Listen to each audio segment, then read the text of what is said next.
Assalamualaikum warahmatullahi wabarakatuh. Perkenalkan, nama saya Ayunda Harnung Kumar dengan NIM 19530006, Manajemen B semester 6 STIE Riau. Di sini saya akan membahas tentang prinsip anti korupsi. Prinsip-prinsip anti korupsi merupakan langkah-langkah antisipasif yang harus dilakukan agar laju pergerakan korupsi dapat dibendung bahkan diberantas. Prinsip-prinsip anti korupsi pada dasarnya terkait dengan semua aspek kegiatan publik yang menuntut adanya integritas, objektivitas, kejujuran, keterbukaan, tanggung gugat, dan meletakkan kepentingan publik di atas kepentingan individu. Prinsip anti korupsi harus ditegakkan dengan mencegah akuntabilitas, transparansi, kewajaran, dan adanya kebijakan atau aturan main yang dapat membatasi ruang gerak korupsi serta kontrol terhadap kebijakan tersebut. Yang pertama itu ada akuntabilitas. Akuntabilitas adalah kesesuaian antara aturan dan pelaksanaan kerja. Prinsip akuntabilitas merupakan pilar penting dalam rangka mencegah terjadinya korupsi. Prinsip ini pada dasarnya dimaksudkan agar kebijakan dan langkah-langkah atau kinerja yang dijalankan sebuah lembaga dapat dipertanggungjawabkan. Oleh karena itu, prinsip akuntabilitas membutuhkan perangkat-perangkat pendukung, baik berupa perundang-undangan maupun dalam bentuk komitmen dan dukungan masyarakat, baik pada level budaya maupun pada level lembaga. Untuk mewujudkan prinsip-prinsip akuntabilitas pengelolaan keuangan negara, maka dalam pelaksanaannya harus dapat diukur dan dipertanggungjawabkan melalui yang pertama itu ada mekanisme pelaporan dan pertanggungjawaban atas semua kegiatan yang dilakukan. Yang kedua itu ada evaluasi. Yang kedua itu ada transparansi. Transparansi merupakan prinsip yang mengharuskan semua proses kebijakan dilakukan secara terbuka, sehingga segala bentuk penyimpangan dapat diketahui oleh publik.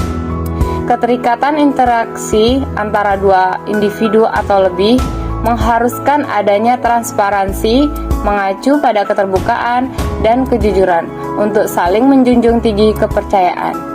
Kepercayaan, keterbukaan, dan kejujuran ini merupakan modal awal yang sangat berharga bagi mahasiswa untuk dapat melanjutkan tanggung jawabnya pada masa kini dan masa mendatang. Yang kedua ada transparansi. Dalam proses terdapat 5 proses dalam transparansi, yaitu yang pertama ada penganggaran, yang kedua ada penyusunan kegiatan, yang ketiga ada pembahasan, yang keempat ada pengawasan, dan yang terakhir ada evaluasi.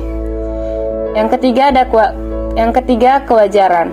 Prinsip kewajaran yaitu mencegah adanya ketidakwajaran dalam penganggaran dalam bentuk markup maupun kewajaran lainnya.